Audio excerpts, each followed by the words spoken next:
All right, so today we're going to dive into Bitcoin, of course, post the ETF non-decision and, of course, the delay. And what does that mean for the crypto markets? What's going to come next? We'll try to give you a full breakdown, get into some charts, maybe a little bit of sentiment, all of that today. My name is Paul Barron. Welcome back into TechPath. I want to jump on to this first story. Analysts are predicting a tough September as Bitcoin falters after the ETF delay. Pretty much every one of the ETFs filed have been on delay, with the exception of one that is kind of straggling through. I'll show you that in a second. A couple of highlights I want to focus in on here. Even in 2021, during the final upward leg of the last bull cycle, Bitcoin lost 7% in September, only to gain 40% the following month. That was a big time. I think a lot of people looked at that as one of the better times in which crypto was being really seeing in terms of gains. Also, further in the article, times are different now. However, September bond yields were around 1.1. S&P 500 was a whopping 40% year to date. Risk sentiment was high, and Bitcoin had already gained about 60% since early January. So this is quite a bit of a different scenario, and also a different season of how things are facing it in.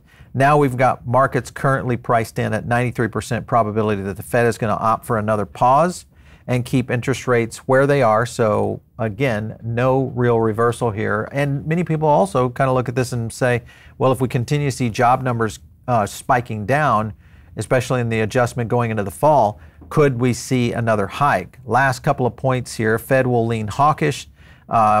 Issei predicted which markets in crypto have not yet priced in.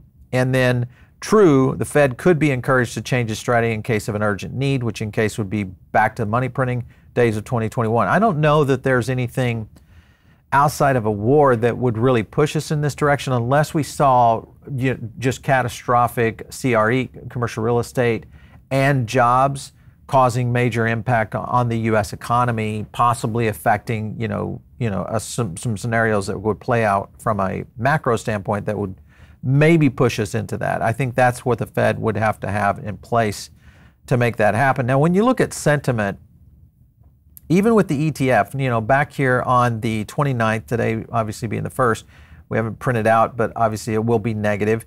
But it started turning negative here around the 29th, still showing negative, and then another negative. But the fall off was really in amplification, this, of course, being Bitcoin. So there was a little bit of a precursor here on our crypto power index showing that this was not holding and that Bitcoin was most likely going to continue to see some downtrends. Anytime I see that kind of quick fall off like that, I would agree with the analyst on this, is that September could be a rough month for Bitcoin and some other assets out there. A couple other things. These are dates to watch. Middle of October is the next major days to watch, namely October 16th, which is and also October 17th, which is when we'll start to see some global ETFs start to play into this. Also remember, as a reminder, that we fully expect these delays on the round of spot Bitcoin ETF filings would have been a shock if they were approved this week. So that is something that, of course, James Seyffert was kind of hitting to. James, of course, one of the ETF analysts over at Bloomberg. Other things that James is talking about here is kind of interesting. The SEC website, in the primary spot where the Bitcoin ETF decision letters are meant to be posted, still doesn't have the BlackRock delay letter there. So that's an interesting aspect. They were all delayed and it's elsewhere on the site, but still kind of strange that all other six were included here: Bitwise, VanEck, Wise Origin, etc., Valkyrie, Invesco, even Wisdom Tree, all there, but not necessarily. And that was an interesting post that James had here this morning. So I don't know. I don't know if that means anything. I'd love to get you guys' feedback of, is this a big deal for us to see a delay right now? Obviously, the market has responded negatively. Now we've got Bitcoin in the 25K range. Could this be the catalyst that starts to push Bitcoin into that $21,000 zone that many analysts have predicted? So I don't know. We're going to take a look at that. We'll get some additional, sentiment data. I think we'll continue to track this. If it's still seeing a fall off, and this will be the thing that we're watching closely, does it give us enough of an indicator that we could see Bitcoin and or Ethereum kind of push further? Here was John Deaton. He pretty much kind of said the same thing. Anyone really think that Gensler wasn't going to delay this for the sake of a delay. I mean, this is just Gensler playing games, I think, right now. Even though he's playing games with some of the biggest guys out there, including Fidelity, BlackRock, etc. And that is the real factor, is how is the SEC being able to fend this off? And what do they tell these companies that are simply saying, hey, why aren't we getting this done now with these landslide decisions coming out of the courts? Why isn't this just pretty much a next move? This was James Stratton. He talked a little bit about this. Now, I want you guys to know James Stratton is a research and data analyst for Crypto Slate, but his idea was this. SEC will give BlackRock the green light to the spot ETF once that Binance either is out of the picture or gives up a significant spot exposure. Now, this is an interesting analysis when you look at what is happening with the SEC, which filed their lawsuit against Binance and CZ and have done it pretty much under seal. And that is something that has never been done before. So that in itself tells us that there's something even greater or bigger going on behind the scenes there. Could this be one of the final blows to really take out Binance? There's a lot of speculation around this right now of where and if CZ and Binance are truly in big trouble, or if this is just another walk in the park for Binance from a regulatory defensive model. Love to get your feedback. Just in, former SEC chair, this of course is Jay Clayton, says the approval of spot Bitcoin ETFs are inevitable. Let me kind of play this clip for you guys. Listen to what he had to say. So all that said, if you were in the chair today, would you have approved it? Well, look, I'm not there, and I'm not going to have that kind of, I do this, he would do that. What I have said is, as this has developed, it is clear that Bitcoin is not a security. It is clear that Bitcoin is something that retail investors want access to, that institutional investors want access to. And importantly, some of our most trusted providers who are fiduciaries or have duties of best interest want to provide this product to the retail public. So I think all right, so a couple things he hit on right there was most trusted companies out there wanting to provide this to retail. Again, this is just so eerie to hear this from major entities on Wall Street and in the government entities that kind of run this. Obviously, this would be Jay Clayton since his past role with the SEC. But the point is that this is traditional Wall Street and traditional government that is talking this way about Bitcoin and other digital assets. So I think it's a very, very interesting time right now when it all comes down to it. Bitcoin ETF boost for Coinbase would be more of a feel-good story than a revenue opportunity. A couple of points that they hit on right here. Earlier this week, when the court ruled that Securities and Exchange Commission had to review the Grayscale Investment spot ETF proposal, Coinbase shares jumped by 14. That I think was just more knee-jerk reaction, but it was some people in the market that of course obviously taking a lot of advantages of how these kinds of news cycles play out to it. But the real benefit for Coinbase is that an ETF changes sentiment and brings retail volumes back. I think that is a bigger opportunity. Does it truly change sentiment is the real question. I think the macro pressure that continues to face the U.S. is really the bigger question versus an ETF. And you've probably heard me say this before. I still feel like, yes, there will be a pump on both Bitcoin and Ethereum. I just don't know that it's a sustainable scenario with everything that's happening from a macro standpoint. I think those are the things that continue to be the driver here in the underlying markets. The other thing that is a driver right here is I want to go to this calendar just to give you guys, this is the Senate and House sessions. And I'm going to go down here to September. You'll start to see a lot of activity setting up right here in September. And then by October and November, we only have a few key days here in terms of House and Senate being in session to be able to get a stablecoin passed or some other crypto regulation that comes through the FIT bill or others that will play into this. And my theory is still this, is that it's likely that we'll get it cleared through the House. The real question mark is the Senate. That's a much more sketchy scenario, because if it does clear through the Senate, then it's pretty much a slam dunk off to the president's desk for a signing. That's the question mark, though.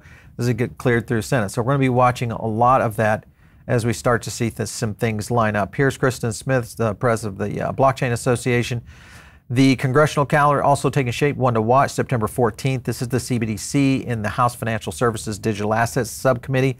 That is a big one that we will be reporting on, and we'll cover, a full lineup of stuff around that. And don't forget, there's a lot of other lineups of events happening as well, including what they're doing in terms of the policy summit towards the end of the November. So definitely a big fall in terms of dates and very key scenarios that are playing into it. So do not sleep on what's happening in the blockchain segment right now. This is a big one.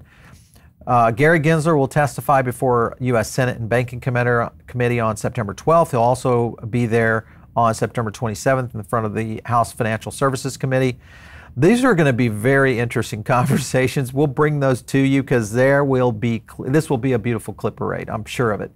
And it will be interesting because I think now we continue to see the regulators get more and more educated on this and fully be in a position where they truly are trying to get control back of how laws are implemented, rather than a lot of these organizations that are doing this kind of this overreach concept around this. So I think this will be one to really set up for the ages in terms of how Gensler is going to respond. Also, maybe one of the things that is going to determine where this guy and how he plays out his last days in the SEC or chair's position. Here, of course, is Brad Garlinghouse. As promised, it's time for the Victory Party. You got XRP doing their thing in September 29th. Interesting timing that all of this is happening with, of course, the XRP and Ripple win over the SEC as well as deemed not a security. We got a couple of clips here I want to play for you, and then there are some things happening around around Ethereum that I think is very important to really get a framework of. Let me go to this clip right here. This is, of course, Paul Graywall from Coinbase. And this is another factor that plays into this, is the Coinbase case currently. Listen to what he had to say. And the SEC will soon file its response. We'll have a chance to reply. After that, we may or may not have oral argument depending on what the judge wants. All of that tells me that no decision is going to come, certainly before October. We hope that a decision will come before the end of the year, but that's ultimately in the trial judge's hands. Okay. So I actually curious, because it did not occur to me. So whenever. All right. So you can see there's going to be a little bit of a timing scenario that plays into this right now. October being a key one in terms of dates, responses, things of that in the case itself. Obviously, the win by what's happening out there, everything from Uniswap, et cetera, that are really kind of framing up the opportunity here with what's going to happen in the Coinbase case. This, I think, has a very good possibility of getting either resolved, possibly settled, or maybe even thrown out, much like what happened to the Uniswap case. So I don't know. It's going to be a definite big one to watch. Here's Wu Blockchain coming in right here, according to the Wall Street Journal. SEC may allow multiple Ethereum Futures ETFs to be listed simultaneously. This would be Volatility Shares, which also, remember, did the Bitcoin Futures ETF for Bitcoin. And this, of course, they plan to launch an Ethereum Futures ETF. This is October 12th, which will be the first of its kind in the United States. Pretty big deal, since the filing, the SEC has asked to not withdraw its application. So I don't know. This is another factor, I think, when you look at what's next. The opportunity is real. I mean, the opportunity is real for a potential ETF in the area of Ethereum. You look at just how big Ethereum has become, and also the impact it's taking on other major investment groups, including Fidelity. Here, of course, is Bankless talking a little bit about this. We were actually reported on this the other day when we were kind of showcasing our ETH video and what we thought would happen from an ETH ETF standpoint. But world's largest asset firm, he's talking about Fidelity, $4.2 trillion in assets, just released an investment thesis on Ethereum, ETH, and aspiring money, store of value, high yield bearing asset, definitely the big scenario. If you have not had a chance to read this thesis, go in and take a look at it. It's Fidelity Digital Assets. Some of you may be a Fidelity user. You can invest in both Bitcoin and ETH over there. This is something that we believe is very possible, is that with an ETH futures ETF and the potential of an immediate ETH spot coming in on the heels of a future getting passed. I think this is just the next step. Now, the real question will be, how does ETH play out within Bitcoin? I still believe Bitcoin will be the first to the party just because of BlackRock, but there are some interesting aspects to this in terms of timing.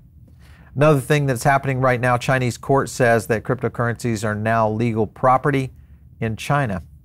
This is crazy. Look at what this report identified here. So, identification of property attributes of virtual currency, disposable of property involved in cases, analyze the criminal law attributes of cryptocurrencies. Report stated that economic attributes of cryptocurrencies qualify them as legal property. Pretty big news here, because this will affect a lot of what's happening in Asia, because that, when you look at the Pac Rim, there is so much innovation happening there, and obviously China being one of the largest GDP countries within that region, this will only add to fuel to the fire. Report also said it's important to achieve balanced protection of personal property rights and social public interest. This is kind of just China being China, but that's, within a little bit of reasoning and understanding of what's coming. Does this mean anything? I think it does mean that the rest of the world continues on its merry way in developing and addressing regulatory challenges, innovation challenges, and financial and monetary challenges that apply and that also are addressing the innovation that is blockchain. So it's just a matter of time. The question mark will be, does the U.S. catch up? Will we get a chance to do that? I think the regulatory framework is in place to allow this to occur. And it's really up to our lawmakers now to actually carry this across the line. If they do a good job, we'll get a stablecoin bill, and immediately right after that, I think we do get more regulation coming if they can get the stablecoin bill across the line. That's the most important scenario that plays into this. That will have pretty amazing impact. I think that is a much more potential for major adoption than anything else. All right, so if you guys are listening in on the podcast side, make sure and jump over here to the YouTube channel. And if you're not in our Diamond Circle, make sure and get in right now. It's very easy and it's free. All you have to do is just click link down below. If you guys want to reach me, it's out there on Twitter, @Paul Barron. We'll catch you next time right here on TechPath.